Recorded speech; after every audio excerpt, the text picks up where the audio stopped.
Okay, good morning. Welcome to MathForKids number 172. MathForKids number 172. And today we're going to go back. We've talked about the Koch curve a little bit. Do you remember what the Koch curve is? It's equilateral triangles all over the place. Equilateral triangles all over the place. Okay, it's a fractal, and we make it by starting with steps. And you're right, the first step is an equilateral triangle. And just to make our life easy, I'm going to make the sides be length 3. Okay? So what's the perimeter of our first equilateral triangle on step 1? The perimeter is 9. 9. Okay, so why don't you write 9 there? Now, we have not talked about how to calculate the area of an equilateral triangle, so I'm just going to tell you that the area is 9 times the square root of 3 over 4. But I wouldn't have expected you to know that. No. But you know what the square root of 3 is, right? The square root of 3. What does it mean when I write the square root of 3? What is the square root of 3? It means as a number? something squared is 3. It means that number squared is 3. Okay. So we're going to look for patterns in the perimeter and the area. Okay, so what do we do? What's the next step in making the Koch curve? Well, we draw an equilateral triangle. Okay, how do we draw the equilateral triangles on the sides? We cut out 1/3 of it. Right, we cut out the middle. So we divide the sides into thirds. And when I divide the sides into thirds, how long is each one of these thirds? 1. 1. That's why I chose 3 initially here. So I got a bunch of sides that are length 1. And then I just make equilateral triangles. So now we have this star shape. I didn't do it perfectly, but that's okay. Yeah. Okay. So, what is the perimeter all the way around my little star shape now? And these ones on this? Right. Well, it's an equilateral triangle, so they're all ones. Where do you want to start? Start at this guy. That's here. Okay. 1, 2, 3. This guy doesn't count. Does this guy count? No. Well, what do you do? Why don't you draw it with my black pen, the perimeter? Yeah, you go around that area. So that. Okay. So what's the perimeter? How are you going to figure out what the perimeter is? Well, I can figure out one side of it, then multiply it by 3. Okay. So 1, 2, 3, 4. So one side is side length 4. Okay. So it means the whole thing is 12. All right, great. The perimeter of this thing is 12. Now, here's an interesting thing. We have these equilateral triangles, and these are all originally the side length is 1/3 of my original side length. Okay. So if you have a figure and you make it 1/3 as small, let's think about a square for a second. If I have a square whose side length is 3, what's its area? Its area is 9. Okay, and if I have a square whose side length is 1, what's its area? 1. 1. So now originally I had an equilateral triangle whose side length was 3, and its area was 9 times the square root of 3 over 4. What do you think the area of an equilateral triangle whose side length is 1 is? 1 times the square root of 3 over 4? Okay, how'd you figure that out? Well, they said side length. The perimeter was 9. Well, the original triangle had side length 3, and its area was 9 times the square root of 3 over 4. Okay, we're not talking about the perimeter. The fact that there's a 9 in both of those is a coincidence. Okay, the original triangle had area 9 times the square root of 3 over 4, just like this original square had area 9. And now I made these triangles that were 1/3 the size. The side length was 1/3 the size. So what happens to the area when the side length is divided by 3? The area is divided by 9. 9. How do you know that? Well, because you divided the side length by 3, but the area got divided by 9. Okay, so we're not sure for triangles, but when we looked at squares, when you divided the side length by 3, you divided the area by 9. So it turns out the same thing happens for triangles. Okay, how many of these small triangles do we have?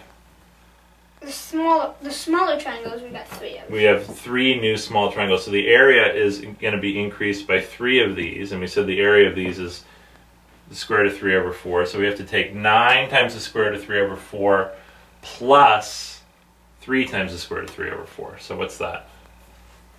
Well, it's 12. 12 times the square root of 3 over 4, which is? Which is 3 times the square root of 3. Yeah, that's interesting. 3 times the square root of 3. Okay. So our perimeter got a little bit bigger and our area got a little bit bigger. Okay. Now we take the next step. We cut these all Divided by 3. by thirds.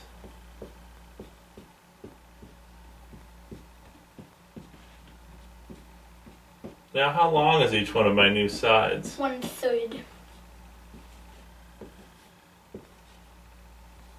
Okay, so first let's see if we can figure out the perimeter.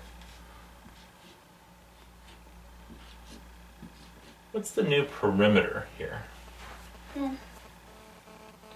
I'll have to figure out just one side. Okay. So, 1/3.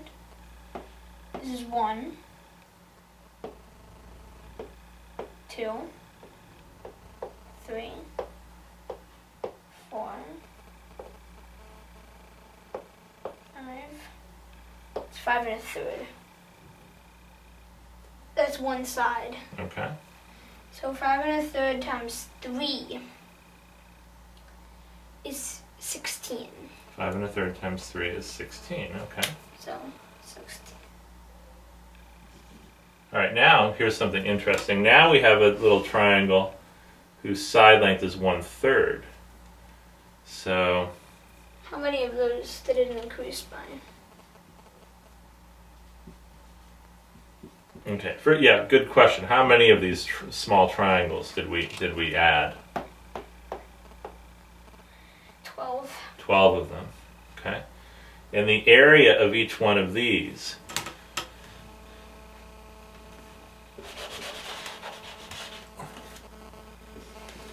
when it was 3, 3, 3, the area was 9 square root of 3 over 4.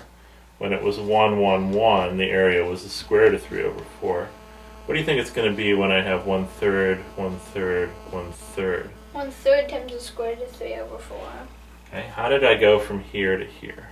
From Well, 3 to you divided by 3. I divided by 3 on the side length. What happened to the area? Divided it by 9. I divided by 9. Why?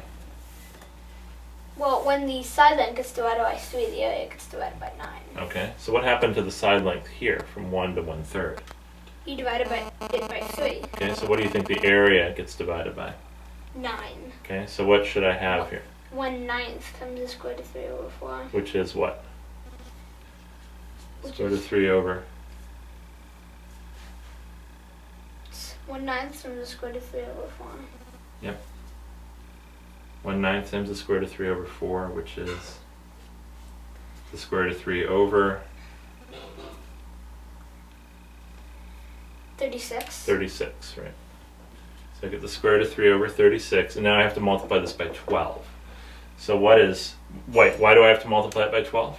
Because the 12 new triangles. 12 new triangles. So what is 12 times the square root of 3 over 36? What does that simplify to be? Well, 12 times the square... It simplifies to be the square root of 3 over 3. Square root of 3 over 3, very good. So now I have to add the square root of 3 over 3 to this. So I have 9 square root of 3 over 3 plus the square root of 3 over 3. So what do I get? And there's the square root of 3 plus 3 times the square root of 3. Well, I have 3, sorry, I just don't have a lot of room. This will be our last one. I have 3 times the square root of 3 plus the square root of 3 over 3 is what I have to add. So I have to get a common denominator. What's the common denominator? 3. 3. So what does this turn into? Or it turns into 9 times the square root of 3. 9 times the square root of 3 over 3. So what is 9 times the square root of 3 over 3 plus the square root of 3 over 3? Well, it's 10 times the square root of 3. Over 3. Over 3. 10 times the square root of 3 over 3. Okay. So with only 3 steps, it's kind of hard to see what the pattern is, but maybe tomorrow we'll keep going from here and see if we can see what the pattern is. Okay? Yep. So, okay, good. Remember, we're going to get a perimeter that's always going up forever, but we're going to get an area that stops or that increases much more slowly. So it should be interesting to see what we get.